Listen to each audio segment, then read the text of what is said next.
Say there's a 20-year-old that's listening to us right now and they're like, I love hearing Andrew's story. I love how they did that. They read all the tech news we were talking about earlier. They want to grow up someday to be this big, startup king. What a piece of advice do you give them as far as what they should do, if they want to be a CTO like you, if they want to be part of this, startup tech community? What do you tell them they should do? Or even younger, even 15?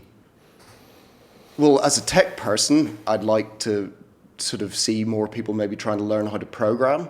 But programming isn't just it, in that actually it's only a small part of what we do. Actually, it's sometimes harder in London to find good product people or good designers. I think just getting people to find what they're good at and trying to pursue that and trying to just get really good at it and work out how the skills that they have or can develop can be used to start businesses and to work on ideas. So yeah, I guess sort of working on programming or the creative side, but know and how just to getting code a little bit. A little bit. Bit. I don't know that know how building an online product works. You don't necessarily. So my other founders, they don't know how to code, but they at least know the processes that go through to take an idea and make it into something. So it's not necessary to know how to code, but it's good to know how the process works. But I think as a 15-year-old, I think that the advice would just be to try and go to a lot of events, talk to people. I mean, things like Silicon Drink About or something like that. Obviously, wouldn't recommend that to a 15-year-old because it's in a bar. But there are a lot of... We're in Britain, it's close enough. Yeah, it's close enough. There are a lot of other events that happen for kids. There's obviously Young Rewired State goes on. I would recommend people go and work on that. And again, it's not necessary to be a programmer there. If you're a design person or if you want to learn how to be a product person, then something like that's a really good thing to get experience. But I think just more than anything, go and do stuff. Go to events, go and talk to people, volunteer to help on something. Okay, that's good advice. And if you had to give a call to the 20-year-old Andrew McDonough and give that kid some advice, what would you tell him to do differently? So actually, strangely, I did my first startup almost as soon as I left university. I'd always been interested in the web, and I wanted to be involved with it pretty much straight away. And I worked for a company which I didn't know was called a startup at the time, but it kind of was back in Belfast.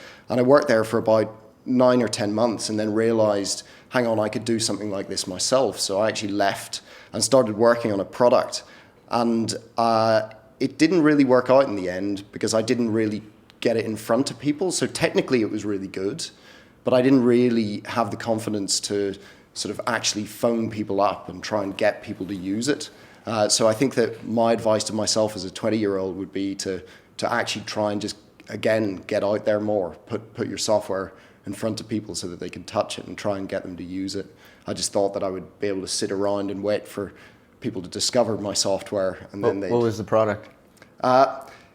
It was a product. The whole thing. It was the company. It sounds a bit twee, but the whole company was called Manage My World, and it was a suite of products targeting small to medium enterprises. So it was sort of a software as a service solution online to help small businesses manage various aspects of their online presence. So this is about maybe 2002. So within it, so the suite of products, there was one called Manage My Content, which was a content management system. So a little bit WordPressy that would allow people to create their own corporate website. There was a customer relationships management tool called Manage My Customers. There was a recruitment tool to help people do online recruitment called Manage My Recruitment. So it was a suite of tools, and I built them and I thought they were really good, but I just didn't manage to get enough people using them. And in the end, I ended up running out of money and having to go and get a job again. Good story. Yeah, that is a good story. Do you think that's a CTO versus a CEO sort of play, where maybe everyone's looking for the technical co-founder, but maybe you needed the sales co-founder? Well, strangely, actually, there is another aspect of that story, which is I did go searching for somebody, and that was actually the biggest downfall of the company. So I recognized exactly the thing that you're talking about, Right. and I recognized that I needed somebody. At the time, I was only sort of 22. Right. I realized that maybe people wouldn't take me, companies might not take me seriously, although that was a mistake because I should have just got out there. I thought that sales was hard, and so I happened to, in the first bit of work that I did afterwards, I ended up meeting a sales guy who talked a big talk. He was about 10 years older than I was, and I at the time thought that he was really good at selling software. So I decided to go into business with him so that he would sell the software.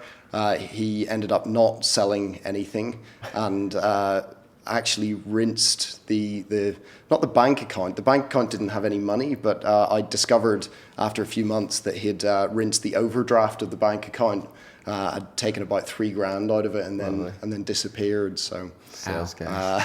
so yeah, I learned the hard way, and it kind of burnt me from doing any other startups myself until I was really ready again. Confident. So I worked for other small companies, but I wasn't ready to make that sort of commitment again for another sort of 6 or 7 years. That are taking ideas from the U.S. and trying them out in Europe, or do you find that things are completely separate? Like your own. No, they're very integrated. I mean, the information sharing between kind of Europe and the U.S. is constant. We like backing concepts that are already working in the U.S. We love taking companies to the U.S. like Prezi and Issue and Podio that are working in Europe and can work as well in the U.S. The U.S. is the largest domestic market for software products, right?